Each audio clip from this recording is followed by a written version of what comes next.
Welcome back to the Bible blog. That's pretty good. Welcome back to the Bible blog. That was good. Oh, man. Good job. That was awesome.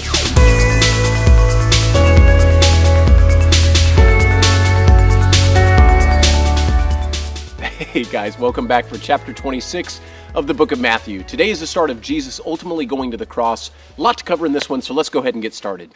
All right, so in this chapter, we start off reading about the religious leaders' plot to kill Jesus. Now, the truth is that they've been unable to trick Jesus into anything, so they don't really have a plan on how to do it. See, at this point, everybody loves Jesus, so how can they secretly pull him away without anyone noticing? Enter Judas Iscariot. Now, whenever people talk about Judas betraying Jesus, the biggest question that always comes up is why? Why would he do this? Well, let me show you a couple of fascinating things here. First, let's read verses 14 through 16. Then one of the 12, called Judas Iscariot, went to the chief priests and said, "What are you willing to give me if I deliver him to you?" And they counted out to him 30 pieces of silver. So from that time, he sought opportunity to betray Jesus. Now, some people have thought that 30 pieces of silver would be why Judas betrayed him, but the truth is that even back then, it just wasn't a lot of money. In fact, 30 pieces of silver is mentioned in Exodus as the exact amount that should be paid to the master of a slave if his slave was gored by an ox. Kind of an awkward situation. So the slave's accidental death was then compensated by 30 pieces of silver. So in all reality, all this is showing is how little the religious leaders thought Jesus was worth. All right, but still the question remains, why did Judas do this? Well, first off, even though Judas was one of Jesus' 12 disciples, Scripture indicates that he never actually believed Jesus to be God or the Messiah. When you read in the Bible, all the other disciples called Jesus Lord, but Judas never used this title, and instead he always referred to Jesus as Rabbi. Second,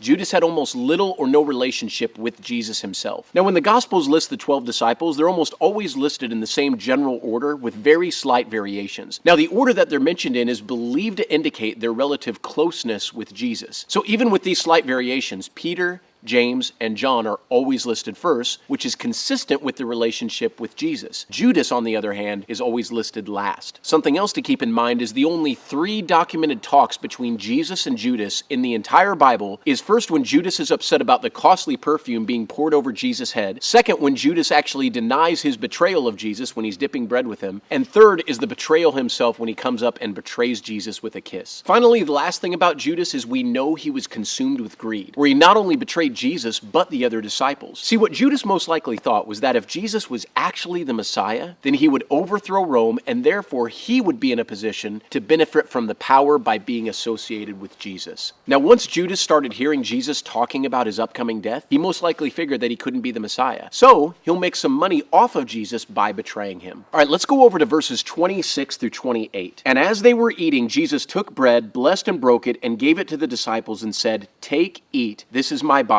Then he took the cup and gave thanks and gave it to them, saying, "Drink from it, all of you, for this is my blood of the new covenant, which is shed for many for the remission of sins." Now, this was the very first Lord's Supper. You're probably familiar with all the famous paintings of this event. Now, it's interesting to note that Judas is not present when this happened. He had already gone out to betray Jesus. So what does Jesus mean when he says, "This is my body and this is my blood"? They're symbols to remind us of his sacrifice. This is why communion is often taken in church services to remind us of what Jesus did for us. Now, after supper, Jesus and his disciples go out to the Mount of Olives to pray, and as they're on their way, Jesus tells them all that they are going to abandon him. Now, Peter, who was one of the most closest to Jesus, adamantly denies this. Now, look at Peter's response here. Peter answered and said to Jesus, "Even if all are made to stumble because of you, I will never be made to stumble." Jesus said to him, "Assuredly I say to you that this night, before the rooster crows, you will deny me 3 times." Peter said to him, "Even if I have to die with you, I will not deny you." And so said all the disciples. Let me ask you a question.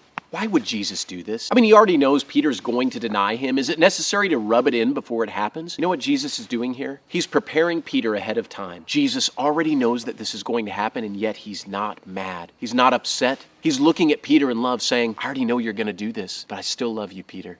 I'm still here. You're going to do this, son, but it doesn't change how I feel about you. It demonstrates the love that Jesus had for Peter in spite of what he knew would happen. Finally, they reach the Garden of Gethsemane, and Jesus goes off to pray. Now, 3 times Jesus asked God if this cup can pass from him, but that his will would be done. See, Jesus knows what's coming. He knows it's going to be hard, but the thing that is carrying him through all of these events is his connection to the Father. Guys, I'm telling you, the only way Jesus was sustained through everything he was about to go through was by constantly being in God's presence in prayer. All right, so as Jesus finished praying, Judas comes with a huge group of people with swords and clubs. Now, Judas tells the mob that he's going to identify Jesus with a kiss, which is really the ultimate betrayal. A kiss back then was supposed to be a welcome greeting between 2 very close friends, and Judas uses it as a way to point out Jesus. Now, the scene of this is just ridiculous, so look at how Jesus responds in verse 55. In that hour, Jesus said to the multitudes, "Have you come out as against a robber with swords and clubs to take me? I sat daily with you teaching in the temple, and you did not seize me." All of this is happening in the middle of the night because they would never get away with it during the day. The Jewish people would have absolutely revolted against the religious leaders, and they know it. Now, the religious leaders also violate their own laws as they take Jesus away to a secret trial in the middle of the night. So Jesus is brought before this religious court, what we would call the Sanhedrin, and as they proceed to question him, Jesus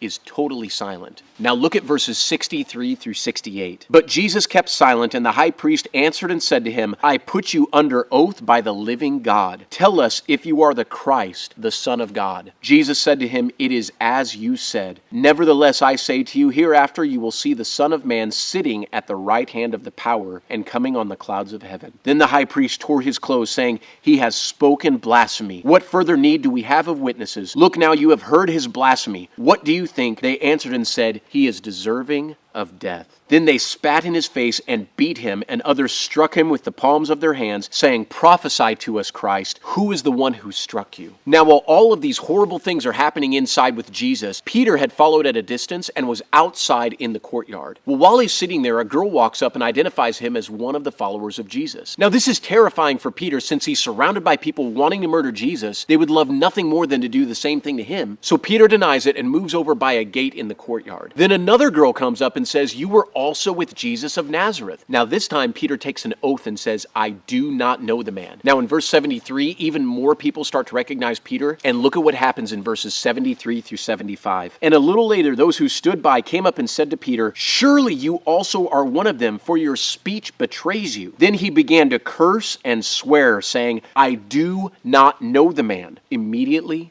a rooster crowed. And Peter remembered the word of Jesus, who said to him, 'Before the rooster crows, you will deny me 3 times. So he went out and wept bitterly." Everything that Jesus had said would happen, happened. I can only imagine what Peter felt as it dawned on him. Beyond the shadow of any doubt, Jesus truly was the Messiah. Guys, today was a longer chapter, but a lot to cover. But wow, so much that happened as Jesus is going towards the cross. Now, whatever you do, do not miss tomorrow, as we only have 2 more chapters left in this book. There is still such good stuff to come. I don't want you to miss any of it. All right, hope you all have a beautiful day. As always, thank you for joining us. I love all of your bright and shining faces, and I will see you back here tomorrow.